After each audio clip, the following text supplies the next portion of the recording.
Hello dear students, what's going on? Hope everything will be fine. This is virtual video session of MRMPS class 8 subject is science. Our today topic is chemical properties of metals and non-metals. Myself MD Asif, let's start. So every student focus on chapter 4 materials, metals and non-metals. Our topic 4.2 in NCERT of class 8 is chemical properties of metals and non-metals. इस topic में हम metal और non metal की chemical properties करेंगे। इसके पिछले topic में हमने फिजिकल प्रॉपर्टी कर लिया है और आप सभी स्टूडेंट अच्छे से उसको राइट करके लर्न कर चुके होंगे। Reaction with oxygen. You are familiar with the phenomena of rusting of iron and also burning a magnesium ribbon in air. आप इन सभी फिनोमिना परिघटनाओं से परिचित होंगे, फैमिलियर होंगे, जैसे कि रस्टिंग ऑफ आयरन और burning of magnesium ribbon in the air. यहाँ पर आपको इक्वेशन भी दिया गया है कैसे होती है यह प्रक्रिया। आयरन और oxygen Fe plus O2 plus water forms FeOS का whole thrice and Fe2O3. This is the process of rusting of iron in humidity and oxygen. Magnesium Mg plus oxygen O2 yields magnesium oxide MgO. When a copper vessel is exposed to moist air for long, it acquires a dull green coating. The green material is mixture of copper hydroxide CuOH का whole twice of OH, CuOH whole twice and copper carbonate CuCO3. तो एक चीज यहाँ पर आपको अगला phenomena chemical property बताई जा रही है कि कॉपर को जब मॉइस्ट एयर में लंबे समय तक रखा जाता है तो ये डल ग्रीन कलर का इसके ऊपर कवर आ जाता है, कोटिंग आ जाती है। ऐसा क्यों? ऐसा इसलिए कि इसके ऊपर कॉपर हाइड्रोक्साइड और कॉपर कार्बोनेट की कोटिंग हो जाती है, जो कि ये प्रोसेस उसके एक्सपोज ऑफ मॉइस्ट एयर में होने के कारण होती है। The following reaction to Cu plus H2O plus CO2 plus O2 CuOH का होल ट्वाइस प्लस CuCO3, ये रिएक्शन आप ध्यान रखेंगे। Let us now observe the reaction of non metals with the oxygen. तो क्या दिया गया? The name of product form in the reaction of sulphur and oxygen is the sulphur dioxide. जैसा कि हमको पिछले टॉपिक में बताया गया था कि सल्फर जो होती है नॉन मेटल होती है, ये ऑक्सीजन के साथ रिएक्ट करके क्या बनाती है? Sulphur dioxide gas. When sulphur dioxide gas is dissolve in water, sulphurous acid is form. जब सल्फर डाइऑक्साइड गैस को हम वाटर में घोलते हैं, घुल जाती है ये वाटर में, तो ये सल्फ्यूरस एसिड बनाती है। इसका फार्मूला होता है H2SO3 sulfurous acid का formula. The reaction can be given as follows: sulfur dioxide SO2 plus water H2O, sulfurous acid H2SO3. Okay students, the sulfurous acid turn blue litmus paper red. और यहाँ पर अब important आपको essence बताया जा रहा है। इसेंस ध्यान रखिए क्या इम्पोर्टेंट है। The general metallic oxide are basic in nature. तो मेटल्स ऑक्सीजन के साथ रिएक्ट करके ऑक्साइड बनाते हैं, मेटल ऑक्साइड, और metal oxide basic in nature होते हैं।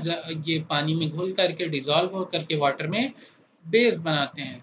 Generally oxides of non metals are acidic in nature. और जो नॉन मेटल्स जैसे सल्फर का एग्जांपल दिया गया है, सल्फर या कोई भी नॉन मेटल ऑक्सीजन के साथ रिएक्ट करके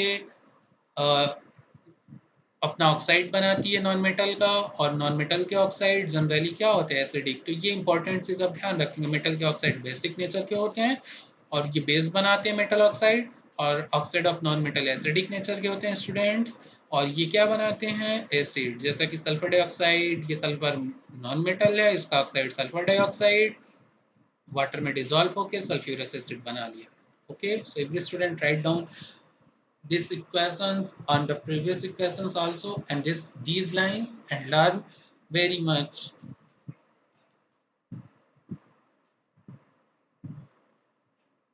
Reaction with water. Let us see how metals and non-metals react with water. आइए देखते हैं कि metals और non-metals water के साथ कैसे react करते हैं। Sodium metal is very reactive, it is reacts vigorously with oxygen. Sodium metal जो होता है ये बहुत ज़्यादा रिएक्टिव होता है और ये वाटर और it reacts vigorously with oxygen and water. ये ऑक्सीजन और वाटर के साथ बहुत ही फास्टली विग्रसली रिएक्ट करता है। A lot of it is generated in this reaction, in the reaction.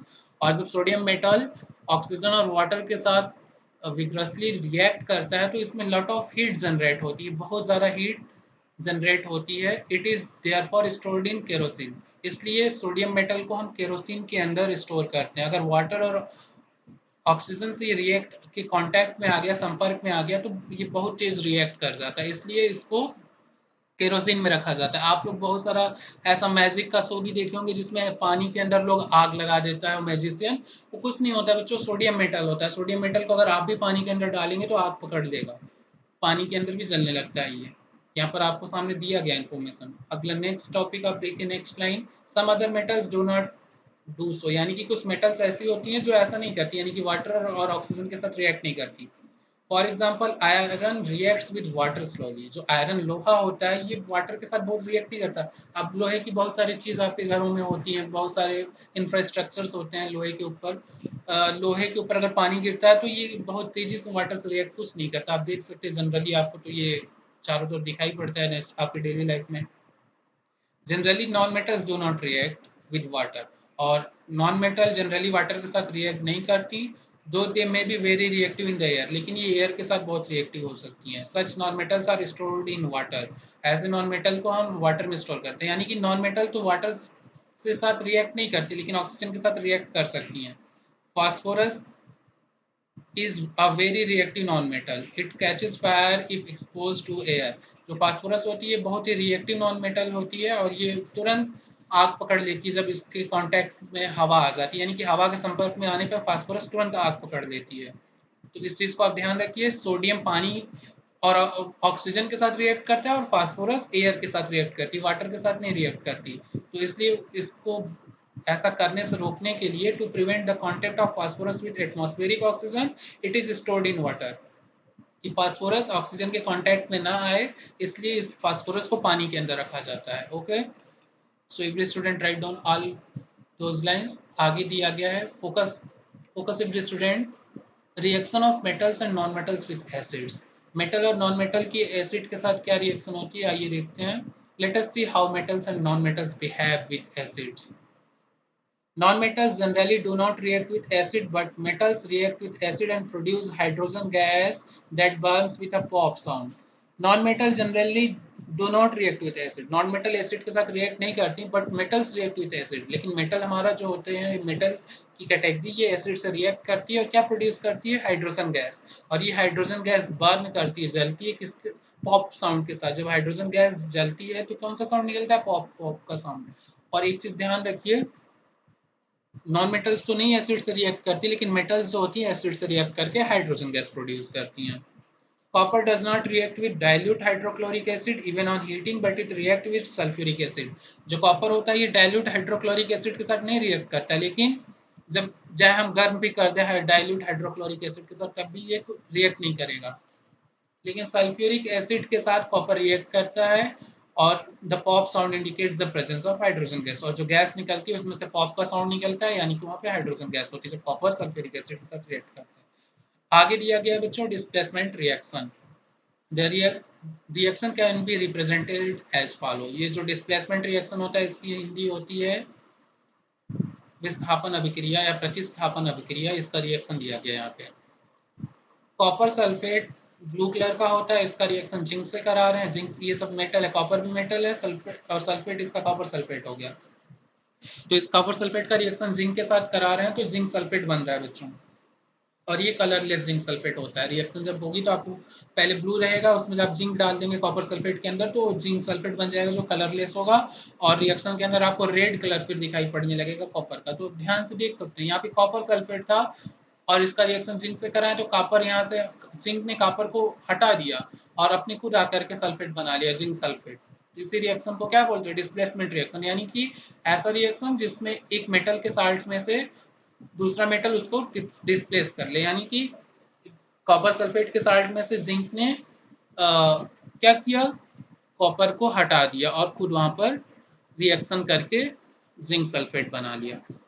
The rule here is that zinc is more reactive than copper and iron. एक जो rule यहाँ पर दिया गया है कि जिंक जो होता है ये कॉपर और आयरन से बहुत ज्यादा रिएक्टिव होता है। More reactive metal can replace a less reactive metal but a less reactive metal one can not replace a more reactive metal. तो इसका सिंपल सा फंडा है कि जिंक जो होता है ये कॉपर से मोर रिएक्टिव होता है और more reactive metal less reactive metal को उसकी जगह से आसानी से रिप्लेस कर सकती है, लेकिन less reactive metal more reactive metal को नहीं हटा सकती। तो जिंक जो है ये मोर रिएक्टिव देन कॉपर है, इसलिए कॉपर को उसकी जगह से हटा दिया। Okay, so every student write down this topic displacement reaction and learn. This is most important topic, so focus on it and write and learn.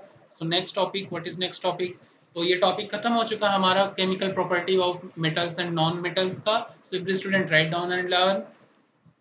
Thank you very much. But जाते जाते एक चीज मैं आपको बताते जाऊं कि आप सभी लोग इसके नोट्स को अच्छे से लिखेंगे, राइट डाउन एंड लर्न, और फोकस करेंगे सभी टॉपिक पर।